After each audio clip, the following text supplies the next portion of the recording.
Muy bien, muy buenas noches, queridos hermanos. Vamos a iniciar entonces el tema de estudio el día de hoy. Hermano Walter, si nos puede dirigir con la oración inicial.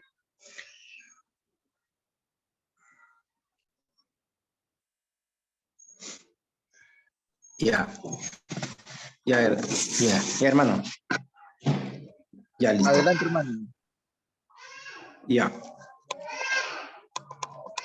ya. Padre nuestro que estás en los cielos, santificado sea tu nombre. Gracias te damos siempre por la vida que nos das diariamente. Te pedimos siempre que nos perdones nuestras ofensas, nuestros pecados, que nos limpies de toda maldad.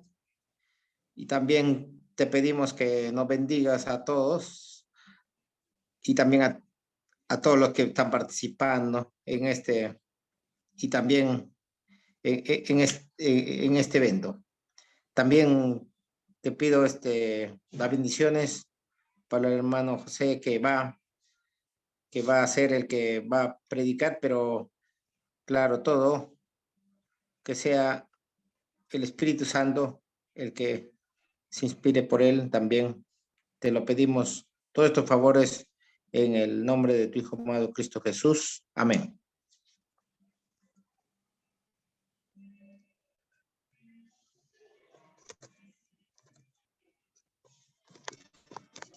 Amén. Muy bien.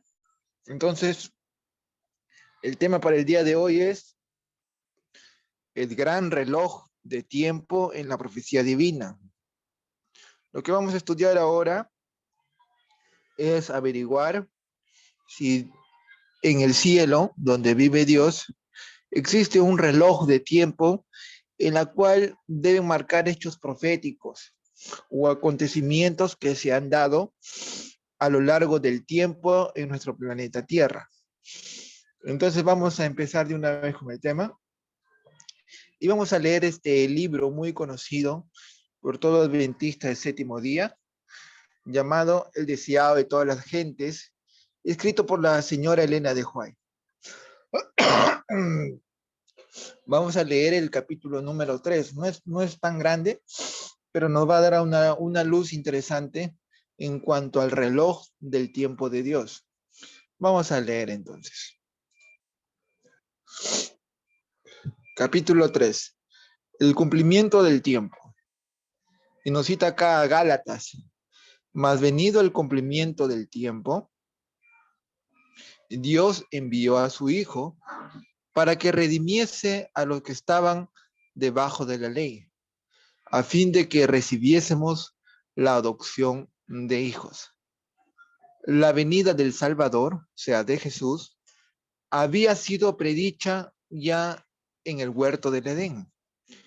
Cuando Adán y Eva oyeron por primera vez las promesas, esperaban que se cumpliese pronto. Interesante, ¿verdad?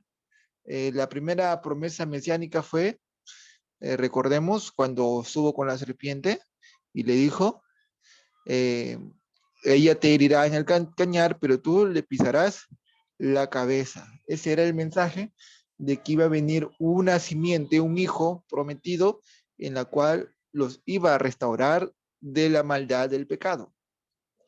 Por eso que ellos esperaban a este redentor. Dice acá, cuando Adán y Eva oyeron por primera vez esta promesa, esperaba que se cumpliese pronto. Dieron gozosamente la bienvenida a su primogénito, Caín, esperando que fuese el libertador. Interesante, ellos pensaban que Caín iba a ser el Mesías, pero el cumplimiento de la promesa, tardó. Los que la recibieron primero murieron sin verlo, los patriarcas, ¿verdad? Desde los días de Enoc, la promesa fue repetida por medio de los patriarcas y los profetas. Es decir, que iba a venir un Mesías. Siempre se anunciaba esa promesa de generación en generación, manteniendo viva la esperanza de su aparición. Y sin embargo, no había venido el Mesías. La profecía de Daniel revelaba el tiempo de su advenimiento. Interesante.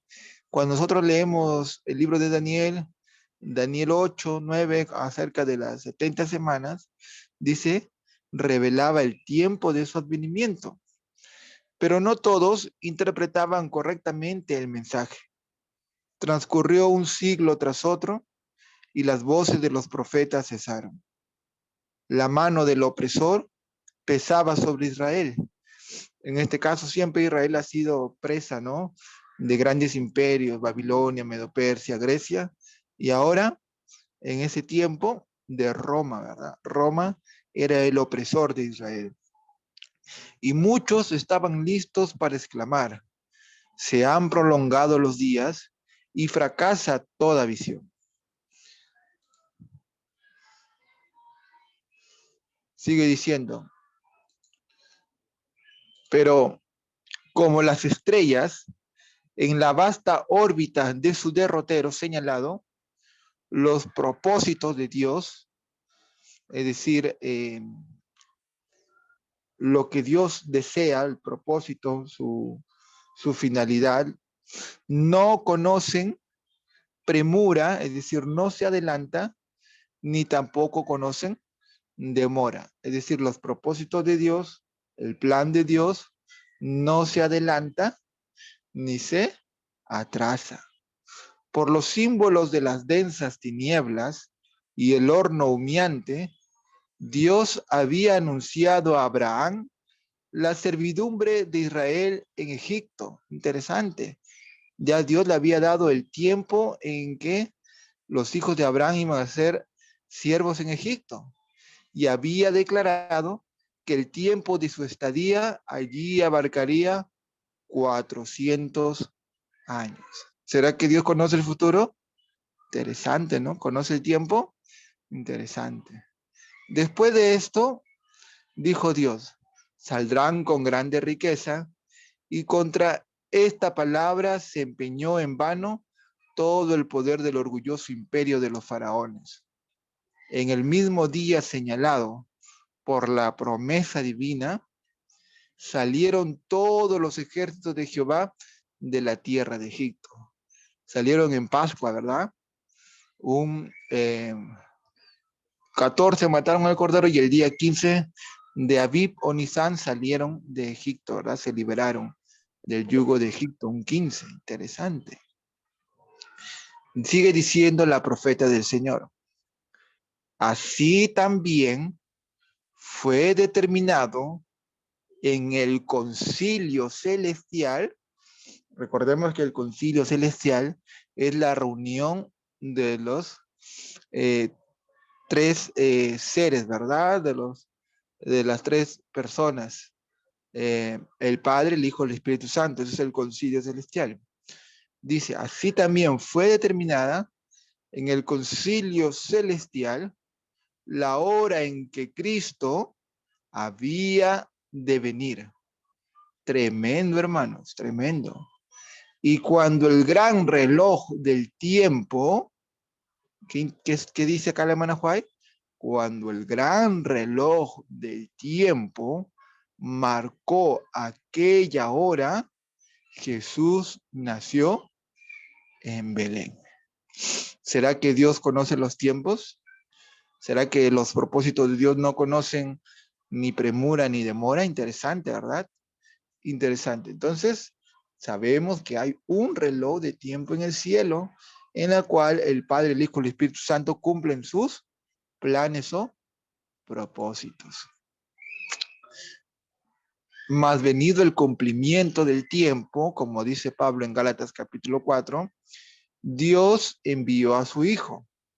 La providencia había dirigido los movimientos de las naciones, así como el flujo y reflujo de los impulsos e influencias de origen humano, a tal punto que el mundo estaba maduro para la llegada del libertador. En ese tiempo el mundo, el imperio universal en todo el mundo era el imperio romano. El mundo estaba maduro, interesante, miren, cómo lo que vimos ayer, también un poquito el estudio acerca de la lluvia tardía que tiene que es para madurar la cosecha de la tierra, ¿no? Y cuando Cristo vino, dice el mundo estaba maduro también para la llegada del libertador.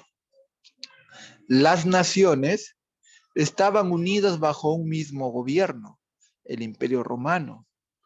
Un idioma se hablaba extensamente y era reconocido por doquiera como la lengua literaria. De todos los países, los judíos dispersos acudían a Jerusalén para asistir a las fiestas anuales. Ese es un tema muy bonito, las fiestas anuales, que hemos tenido la oportunidad de estudiar fiesta por fiesta en el grupo, ¿no? Y al volver a donde residían, porque ellos salían de su sitio donde vivían y tenían que ir a Jerusalén en esas fiestas anuales, y cuando volvían a sus casas, podían difundir por el mundo las buenas nuevas de la llegada del Mesías. En aquel entonces, los sistemas paganos estaban perdiendo su poder sobre la gente. Los hombres se hallaban cansados de ceremonias y fábulas. Lo mismo que ahora estamos viendo, ¿no? Con estas iglesias protestantes o estas iglesias católicas, ¿no? Ceremonias, fábulas que no muestran nada de acuerdo a la palabra de Dios. Dice acá, a ver, vamos a apagar un micrófono.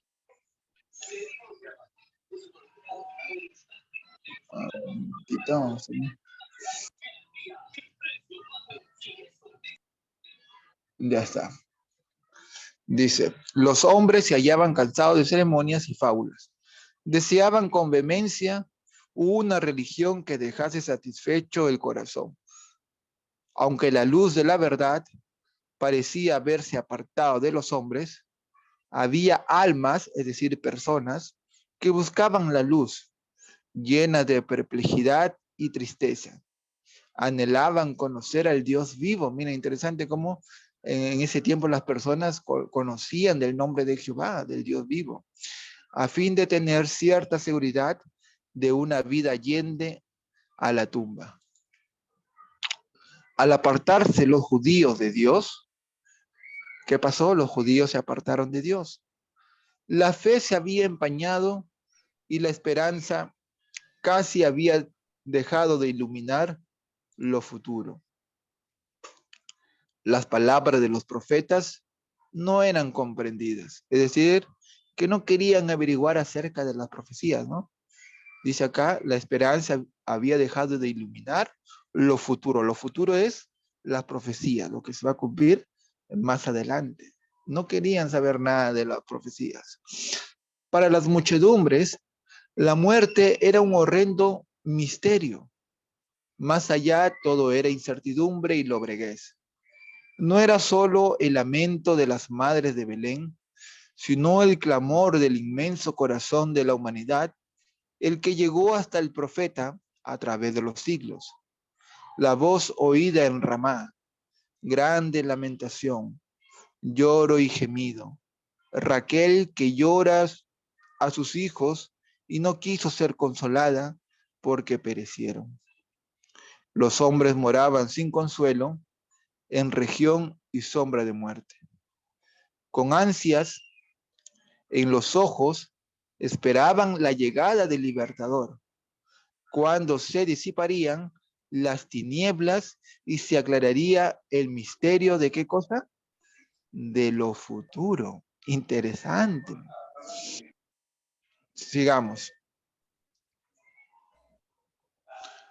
Hubo fuera de la nación judía, fuera de Israel, en otros países, hombres que predijeron el aparecimiento de un instructor divino. Tremendo, hermanos. O sea que no eran los judíos, no eran los únicos que esperaban la llegada de un Mesías, de un libertador, de un instructor divino. No eran los únicos los judíos. Habían otros en otros países, como, por ejemplo, los sabios de Oriente, ¿verdad? O como le llaman los reyes magos. Eran hombres que buscaban la verdad y a quienes se le había impartido el espíritu de la inspiración, es decir, el Espíritu Santo. Ahora en la actualidad podemos ver a muchas personas que tal vez no son del pueblo adventista del séptimo día, pero predican mejor que un adventista del séptimo día, que tienen de repente un poquito más de luz que un adventista del séptimo día. Mientras que el adventista del séptimo día predica 1 o 2 versículos, este hermano de repente evangélico te predica con 10, 20 versículos y con la Biblia en la mano. ¿Por qué? Porque el Espíritu Santo también las ha impartido a ellos. Interesante. Tales maestros se habían levantado uno tras otro como estrellas en un firmamento oscuro, y sus palabras proféticas habían encendido esperanzas en el corazón de millares de gentiles. Interesante. Desde hacía varios siglos, las escrituras, la Biblia, estaban traducidas al griego, idioma extensamente difundido por todo el Imperio Romano. Los judíos se hallaban dispersos en todas partes y su espera del Mesías era compartida hasta cierto punto por los gentiles. Recordemos, ¿verdad? ¿Se acuerdan cuando estaba Jesús descansando y vienen unos gentiles griegos, ¿verdad? A buscar a Jesús. Interesante, miren, los gentiles, en este caso los griegos, sabían de un Mesías. Interesante. Entre aquellos a quienes los judíos llamaban gentiles, había hombres que entendían mejor, miren lo que estábamos conversando ahorita, ¿no? Había hombres que entendían mejor que los maestros de Israel las profecías bíblicas concernientes a la venida del Mesías. Tremendo, hermano. Esto es un golpe, ¿verdad? Para nosotros.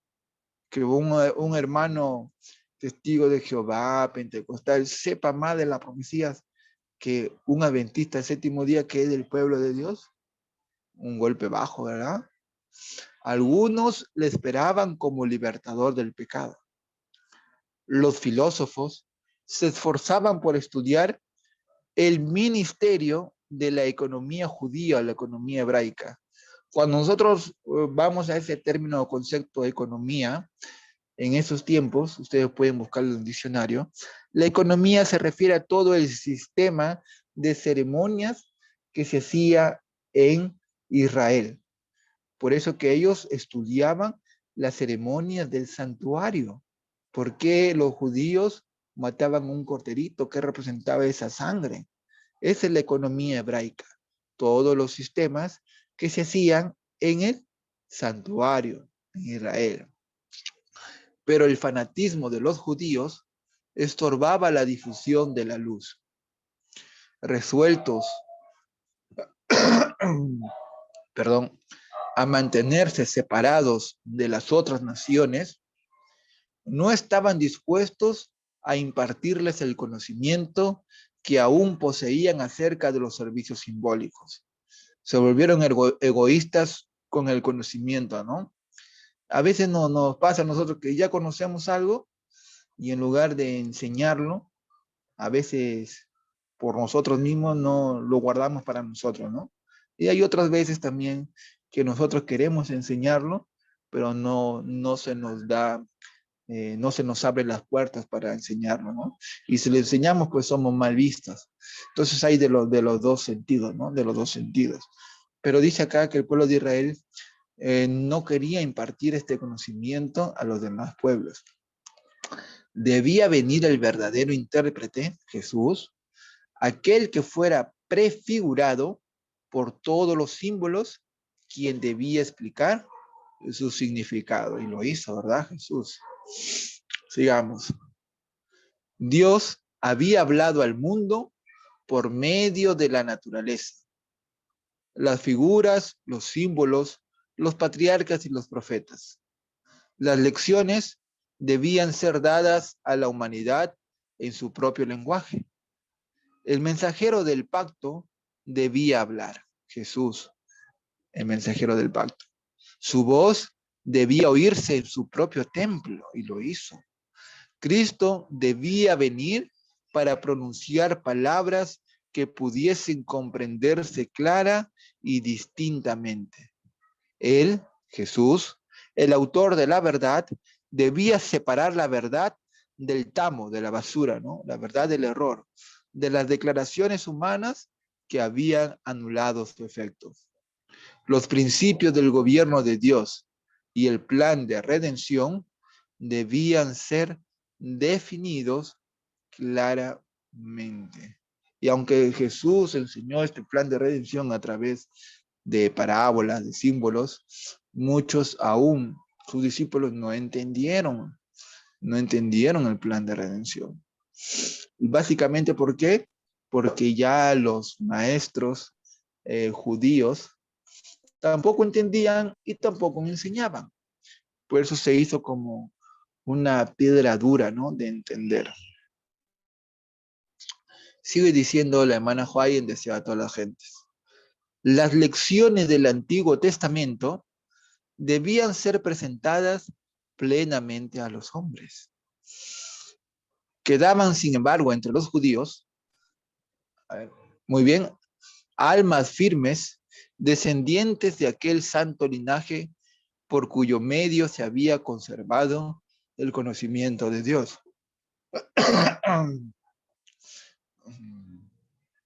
Confiaban aún en la esperanza de la promesa hecha a los padres, o sea, a sus antepasados.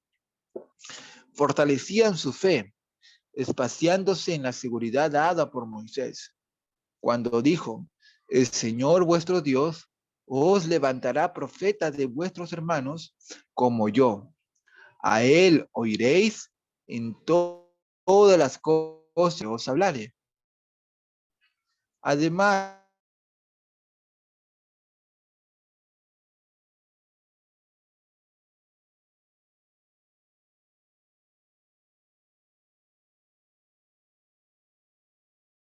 y promulgar.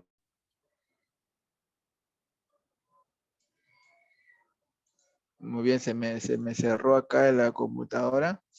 Pero bien, vamos a compartir de nuevo PowerPoint.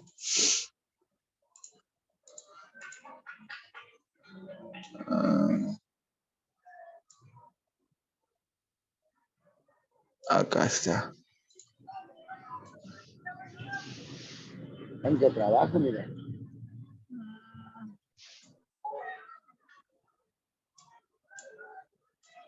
Muy bien, ahí va a cargar el PowerPoint.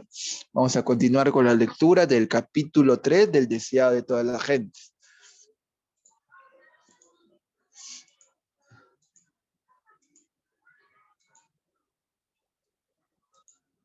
A ver, nos quedamos.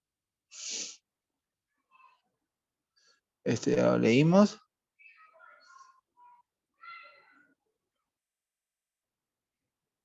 Acá nos quedamos. Las lecciones del Antiguo Testamento debían ser presentadas plenamente a los hombres. Quedaban, sin embargo, entre los judíos almas firmes descendientes de aquel santo linaje por cuyo medio se había conservado el conocimiento de Dios. Confiaban aún en la esperanza de la promesa hecha a los padres. Fortalecían su fe, espaciándose en la seguridad dada por Moisés, ¿verdad? Leían que pondría en la tierra juicio y las islas esperaran su ley. Como asimismo andarían las gentes a su luz y los reyes al resplandor de su nacimiento. Las palabras de Jacob que pronunciara en su lecho de muerte los llenaba también de esperanza. No será quitado el cetro de Judá y el legislador de entre sus pies hasta que venga Shiloh. Este es otro nombre para Jesús, Shiloh. El desfallecimiento del poder de Israel atestiguaba que se acercaba la llegada del Mesías. La profecía de Daniel describía la gloria de su reinado sobre un imperio que sucedería a todos los reinos terrenales. Y decía el profeta, permanecerá para siempre. ¿Cuál fue esa? En Daniel, ¿verdad? La piedra, ¿verdad? La roca que destruye los pies de todos los imperios mundiales y es un reino que permanece para siempre. Miren, Daniel, el profeta Daniel ya atestiguaba hasta la segunda y tercera venida de Cristo. Aunque pocos comprendían la naturaleza de la misión de Cristo, era muy difundida la espera de un príncipe poderoso que establecería su reino en Israel y se presentaría a las naciones como libertador. Lastimosamente, tenemos que recordar que malinterpretaron el tema de libertador porque ellos entendían que Israel tenía que ser el país más poderoso del mundo y que el Mesías tenía que libertarlo del yugo romano y que Israel tenía que ser la cabeza del mundo, ¿no? El poder del imperio mundial. Interesante, miren cómo el diablo tergiversó la verdad ahí. Por eso que no aceptaron a Jesús como su Mesías. Sigue diciendo, el cumplimiento del tiempo había llegado. Es el tema de hoy, ¿no? El reloj del tiempo de Dios, el reloj profético. El cumplimiento del tiempo había llegado. Desde la creación del mundo hasta que Cristo nació, el tiempo llegó en exactitud a 4,000 años. Cuando cumplió 4,000 años la tierra, 4,000 años. La humanidad, cada vez más degradada por los siglos de transgresión, demandaba la venida del Redentor. Satanás había estado obrando para ahondar y hacer insalvable el abismo entre el cielo y la tierra. Por sus mentiras, había envalentonado a los hombres en el pecado. Tremendo Satanás. Se proponía agotar la tolerancia de Dios y extinguir su amor por el hombre a fin de que abandonase al mundo a la jurisdicción satánica. Mira, el plan de Satanás era que Dios se olvide de la raza humana, que lo destruya y que Satanás se quede como gobernador por la eternidad, mire, ¿verdad? Miren los planes satánicos del diablo. Satanás estaba tratando de privar a los hombres del conocimiento de Dios, de desviar su atención del templo de Dios y establecer su propio reino. Su contienda, su lucha, su pelea por la supremacía, el poder, había parecido tener casi completo éxito. Es cierto que en toda generación Dios había tenido sus agentes también. Aún entre los paganos había hombres por medio de quienes Cristo estaba. Hermanos, si se agota el Zoom, el tiempo, entramos en el mismo link, ¿de acuerdo? Si se acaba el Zoom, entramos en el mismo link. Aún entre los paganos había hombres por medio de quienes Cristo estaba obrando para elevar el pueblo de su pecado y degradación. Pero estos hombres eran despreciados y odiados. A muchos se le había dado muerte. La oscura sombra que Satanás había echado sobre el mundo se volvía cada vez más densa. Mediante el paganismo, Satanás había apartado de Dios a los hombres durante muchos siglos. Pero al pervertir la fe de Israel, había obtenido su mayor triunfo. Tremendo, o sea, hizo caer al mismo pueblo de Dios. Al contemplar y adorar sus propias concepciones, los paganos habían perdido el conocimiento de Dios. Se habían ido corrompiendo cada vez más. Así había sucedido también con Israel. El principio de que el hombre puede salvarse por sus obras, que es fundamento de toda religión pagana, era ya principio de la religión judaica. Y esto es hasta la actualidad, ¿no? No haz obras y sacamos al muertito del limbo, ¿no? Del purgatorio, ¿no? O sea, por obras, ¿no? Te ganas el cielo si haces obras, ¿no? Y eso también pasaba con el pueblo de Israel. No, si tú haces bien las ceremonias, entonces ya eres más santo, ¿no? Te estás acercándote al cielo. Tiraban por tierra lo que Cristo tenía que hacer venir en la tierra. Interesante. Satanás lo había implantado y doquiera se lo adopte, los hombres no tenían defensa contra el pecado. El mensaje de la salvación es comunicado a los hombres por medio de agentes humanos.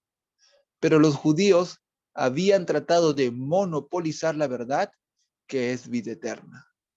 A veces nos pasa a nosotros, ¿no? No, yo tengo la única verdad. Y el hermano, mentira. Lo quiere monopolizar. O sea, creer que yo soy el único que tengo la verdad.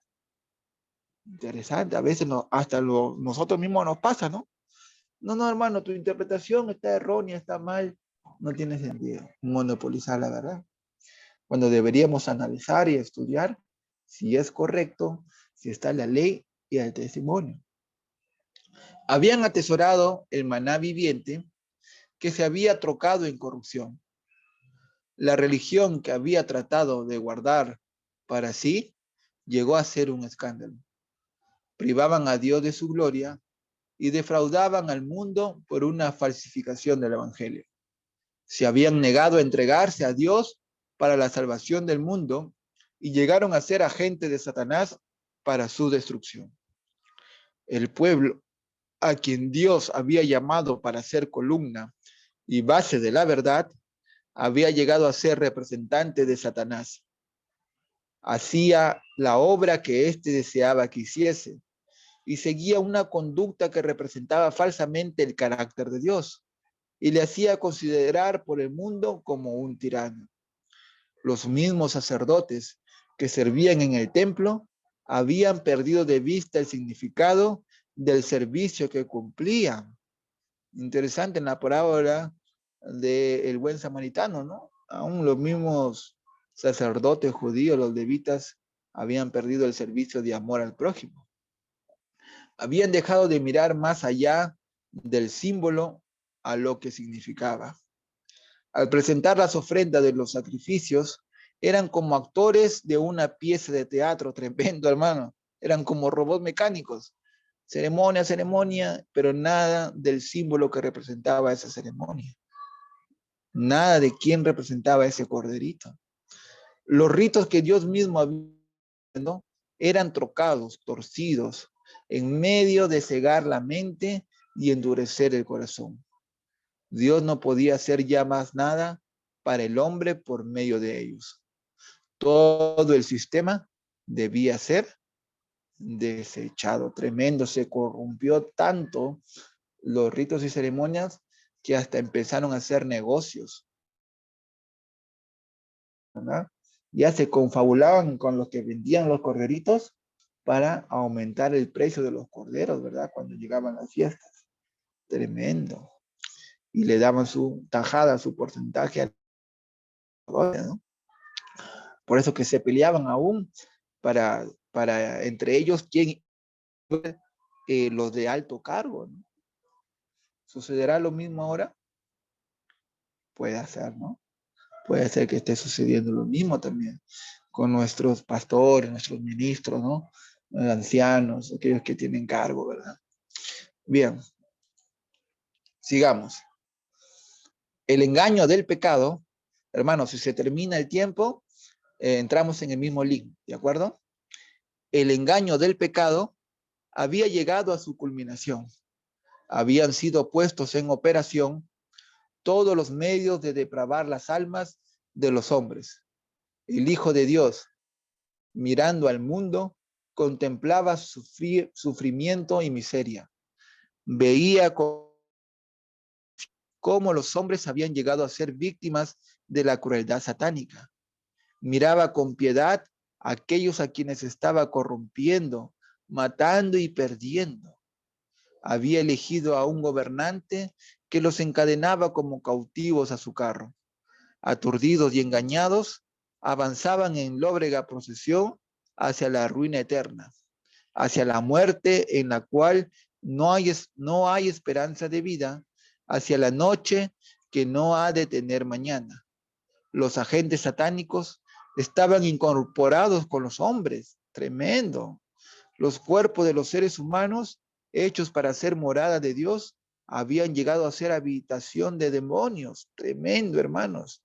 Los sentidos, los nervios, las pasiones, los órganos de los hombres eran movidos por agentes sobrenaturales, demonios, ángeles caídos, en la complacencia de la concupiscencia más vil. La misma estampa de los demonios estaba grabada en los rostros de los hombres que reflejaban la expresión de las legiones del mal que los poseían.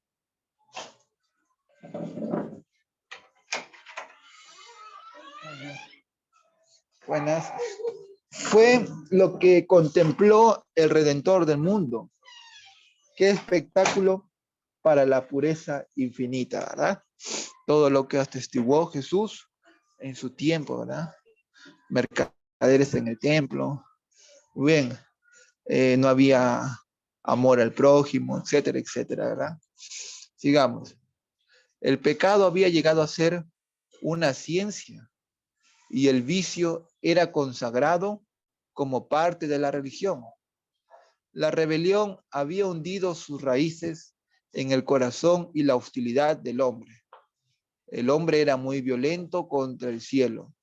Se había demostrado ante el universo que separada de Dios, la humanidad no puede ser elevada. Un nuevo elemento de vida y poder tiene que ser impartido por aquel que hizo el mundo. Con intenso interés, los mundos que no habían caído habían mirado para ver a Jehová levantarse y barrer a los habitantes de la tierra.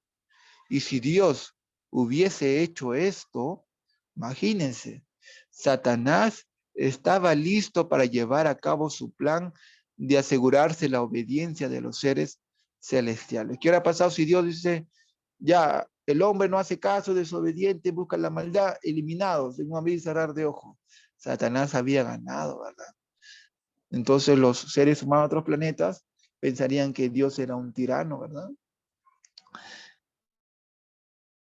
O sea, Satanás, que los principios del gobierno divino, o sea, los mandamientos de Dios, hacen imposible el perdón.